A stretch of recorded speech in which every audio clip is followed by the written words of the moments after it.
arkadaşlar. Bugünlerin bir tane şaka gibi bir şey taptık. Otludur, yaşlı renkli, yeşil renk.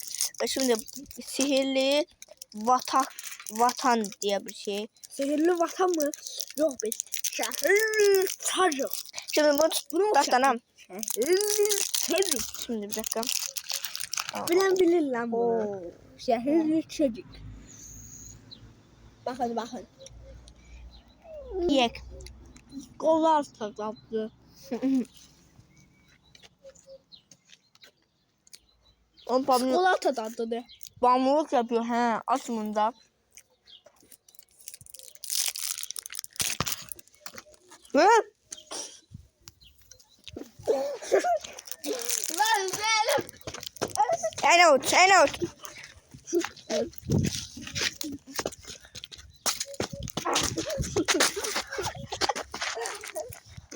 Demek sen benim şimdi eziyet yiyeceksin.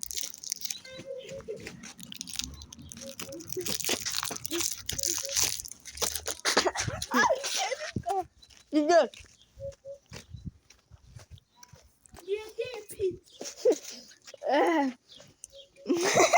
Predator'un neydi estağfurullah. Demirin falan lazım. Göster bak. Görüm. Yandı bir dakika. Neyse böyleydim. Yok. Adam Abraham. Neyse böyleydim. İyi bir kanka. Abraham. O senden seversen sen. O senin içer. Sen şuna zehir oldu. Bak. Adı o senin içer. Zehir oldu. Ben o senden bağımlılık yaptığı için 10. Hoşça kalın.